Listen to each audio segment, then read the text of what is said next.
મહારાજ કી જય. એક વાતે કરી દો અને પછી ભજન ચાલુ. હા બરોબર, કાંઈ વાંધો નારદજી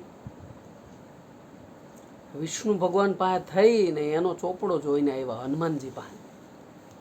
એટલે હનુમાનજી તો રામ રામ રામ રામ રામ રામ એની ધૂનમાં હતા. એટલે નારદજીએ કીધું, હનુમાનજી હું નારદજી તમને મળવા આવ્યો. હનુમાનજીનું કંઈ ધ્યાન નહોતું જરાય. એ તો એના ઓલામાં હતા ગાંડા. રામ રામ રામ રામ રામ રામ. નારદજીએ પાછી રાડ પાડી, 1 2 3 4 પછી બહુથી રાડું પાડવા માંડી ગયા. એ કે હનુમાનજી હું નારદજી. ખીજાઈ ગયા એકદમ. એટલે હનુમાનજી આંખું ખોલી, ઓહો આવો આવો. એ કે હું તો ધ્યાનમાં હતો મારા રામના. એ કે મેં કે હું વિષ્ણુ ભગવાનનો અત્યારે ચોપડો જોઈને આવ્યો. તમે એટલા એના સેવક છો, એટલું ધ્યાન કરો છો, એટલા નામ રામના લ્યો છો, એટલા કામ કર્યા, છતાં એના ચોપડામાં તમારું કે લિસ્ટમાં નામ નથી. હનુમાનજી કે તો ન હોય તો મારે ક્યાં જરૂર છે? મારે કાંઈ જરૂર નથી. એ કે આ તો ખોટું કહેવાય. કે તમે એ સાચા ભાવથી ધ્યાન કરો છો કે ખોટા ભાવથી એ કંઈ ખબર નથી. પણ વિષ્ણુ ભગવાનના ચોપડામાં તમે આવા પરમ ભક્ત રામના છો તો એના ચોપડામાં તમારું નામ હોવું જ જોઈએ. હું બધાયના જોઈને આવ્યો. હનુમાનજી કહે છે ને એનો બીજો ચોપડો છે ને એ જોઈ આવો. એ એની પાસે રાખ્યો. એટલે નારદજી કે એવું વિષ્ણુ ભગવાન મારી આડે ખોટું ન કરે, તમે જોઈ આવો. નારદજી ફટાફટ ગયા ત્યાં. વિષ્ણુ ભગવાનને કીધું કે આ તમારા ભક્તોનો ચોપડો છે ને? તો કે હા એ મારા ભક્તોનો છે. એ કે બીજો ચોપડો એ રાખ્યો તમે? એ કે હા. એ બતાવો તો મને. તો એમાં હનુમાનજીનું નામ, જલારામનું નામ, નરસિંહાનું નામ ને મીરાબાઈનું નામ ને ગંગા સતીપંતબાઈના આ બધાના નામ એ ચોપડામાં થોડાક અલગ હતા એમ. એ કે આ ચોપડામાં આવી રીતે કેમ તમે રાખ્યું?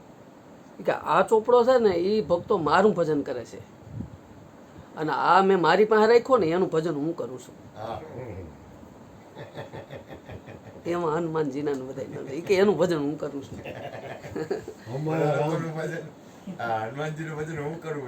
હા એ કે હનુમાનજી આ જેટલા મારા ભક્તો મારા થઈ ગયા ને, બધી વસ્તુને છોડી આ 5 તત્વો કેમ કે એનું નામ કેવડું છે એને જ ખબર પડી.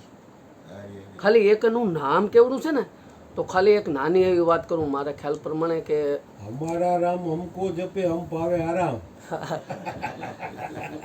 પરમાત્મા એનું ભજન કરે પછી એને આરામ જ કરવાનો રહે. એ કે હું ભજન કરું છું ને એનો ચોપડો નોખો રાખ્યો મેં.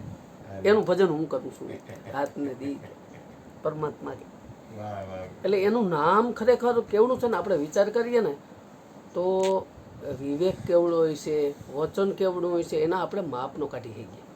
સમરણ કેવડું હોય છે, સત્સંગ કેવો હોય છે, એના આપણે માપનો કાઢી શકીએ. પણ ખાલી એક વાત કરું કે આ વિશ્વની ધરતી છે ને એનો કોઈ કાગળ બનાવ્યો. આ વિશ્વની ધરતીનો કોઈ કાગળ બનાવ્યો અને વિશ્વની વનરાયુની એક બોલપેન બનાવી. આ વિશ્વની અંદર જેટલી વનરાયુ છે ને એની એક બોલપેન બનાવી. અને આ 7 સમુદ્ર છે ને એની શાહી બનાવી. તો એક હરુગુણ લખવામાં બધું ઘટ્યું. આ વિશ્વની ધરતી નો કાગળ, આ વનરાયુની એક શાહી, આ બોલપેન બનાવી અને 7 સમુદ્રની શાહી. ધરતી કા કાગજ કરું કલમ કરું વનરાય, 7 સમુદ્ર કી શાહી કરું તો હરિગુણ લીખો ન જાય. એનું આ ખરેખર જો માણસનો જન્મ થાય ને તો આ જૂની કહેવત છે, પણ મારા ખ્યાલ પ્રમાણે મેં એ કહેવતનો થોડો વિચાર કર્યો ને ધ્યાનથી તો મને ખોટી લાગી. બાળકનો જન્મ થાય એટલે હું આ તું આ, હું આ તું આ, હું આ ને તું ન્યા. બાળકનો જન્મ થાય ને ત્યારે બાળકને કંઈ ખબર જ ન હોય. હું આ ને તું ન્યા એમ ઈશ્વરને કહી જ ન શકે. કેમ કે એ સમય એની પાસે કોઈ વસ્તુ નથી આપી પરમાત્મા આવીને.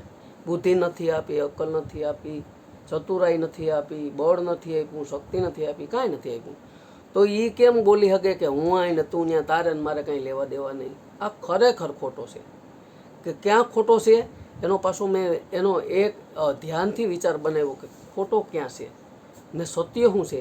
તો હકીકત એ છે કે માં આવે છે ને જન્મ થાય ને ત્યારે તો બાળક પરમાત્મા જ હોય, એ કોઈ દી સંસારનું ન હોય. બાળકનું રૂપ એટલે પરમાત્મા. એ પરમાત્માનું હોય ક્યાં સુધી? 5 દી થયા, 15 દી થયા, મહિનો દી થયો, 2 મહિના થયા, 3 મહિના થયા, 3.5 મહિના થયા, પછી માં છે ને શીખાડે, માં જેટલો ઈશ્વરનો વાસ હતો ને એ માં એને બીજી જગ્યાએ લઈ જાય છે, ખોટી જગ્યાએ લઈ જાય છે.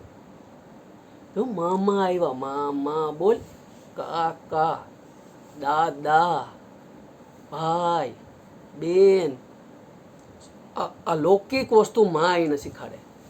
પણ જો એ જન્મ થયો હોય ને જ્યારથી ને બોલતા રામ, સીતારામ, રાધે કૃષ્ણ, જો એનું જ રટણીને કરાવી દીધું હોય ને તો એ બધા ભારતની અંદર પ્રહલાદ જ થાય. બોલીએ સદગુરુ મહારાજ કી.